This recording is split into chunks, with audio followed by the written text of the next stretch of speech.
Anyone growing up near San Antonio probably has heard a story about the Donkey Lady.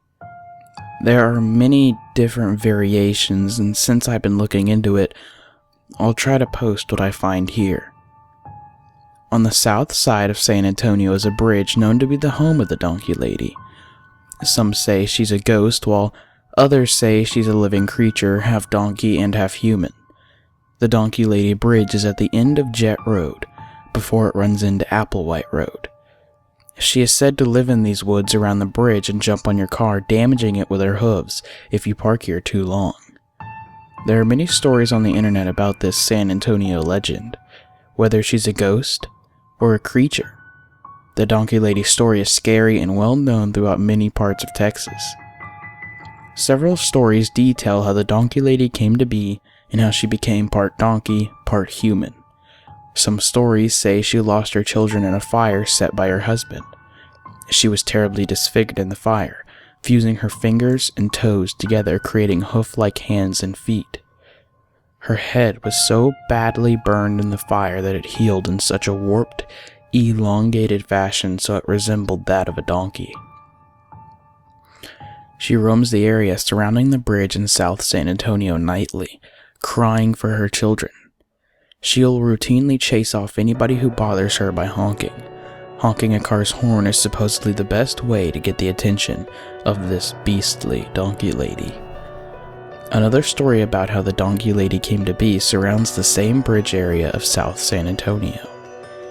In the mid-50s, a woman would walk her donkey along the road to the fields near her home to let the donkey graze.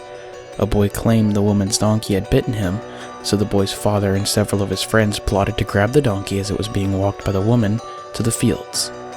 They waited in the woods and then jumped out when she walked by and tried to grab the rope from the woman that was leading her donkey. As they fought for the rope, the donkey accidentally fell into the stream and drowned. The men were walking away when the woman started throwing rocks at them. A rock hit one of them, knocking him unconscious. The other men grabbed the woman and threw her into the water, where she drowned. The spirit of the woman and her beloved donkey combined into one and now angrily roam the area around the bridge. The Donkey Lady ghost is said to have enormous strength, scary eyes, and beastly screams and rage that haunts any who bother her or come into her vicinity.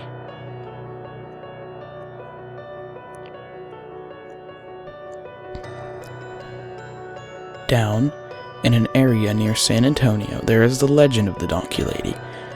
She is reportedly the spirit of a horribly mutated woman appearing to be half woman, half donkey. She is reported to haunt a bridge in the woods south of town, and this location has become a hotspot for local thrill seekers both young and old. This story is not directly related to me, but happened to some friends of mine.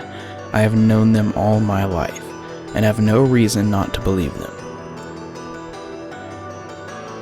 One night in late 1987, while at my best friend's house, 4 fellow companions showed up, bored and looking for something to do. We suggested they visit the Donkey Lady Bridge. This location was only a short drive from the house, 5 or 6 miles, and was a local favorite amongst late-night stories. They agreed and were soon driving out of sight. About 6 hours later, their vehicle returned to our driveway with only one occupant. Assuming he had taken the girls home and that he was ready to party in SA, we went out, anxious to greet him. What we found at the car is something I'll never forget. The windshield was busted, the front dented, and there was what appeared to be blood all over the hood. We immediately ran over to the driver's door to see if John was all right. However, John was just sitting there staring out the window with a blank expression on his face. After several minutes of constant badgering, we finally got him to talk. He, Lisa, Terry, and Jill arrived at the bridge. They began to honk their horn, trying to summon the legendary Donkey Lady.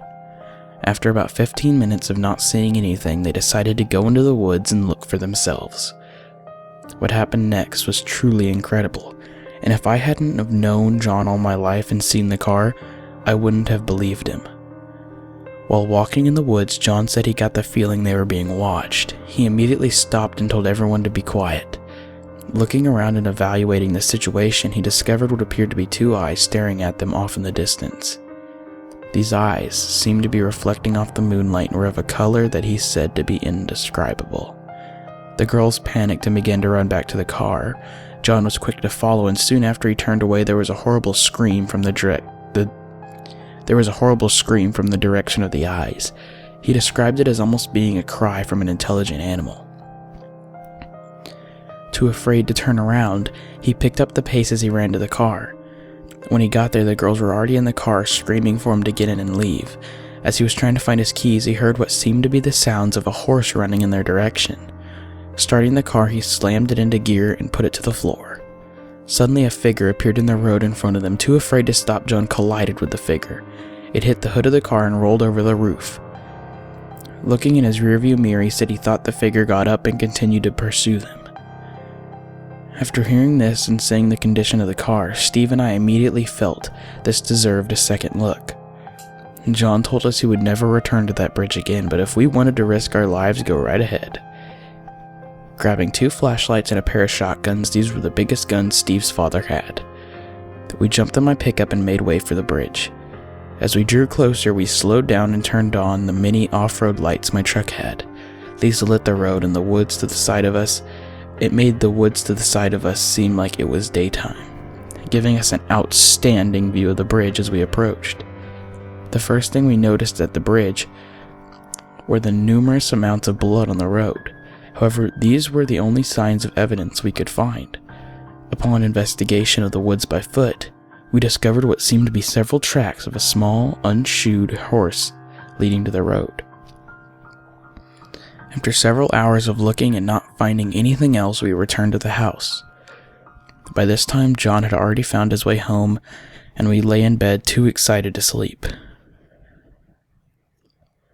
To this day, none of the 4 individuals involved in this story have returned to that bridge. Did John actually see and strike the donkey lady that night, or was it merely a stray pony startled by their presence? All I know is that something was there that night, and it scared our friends half to death.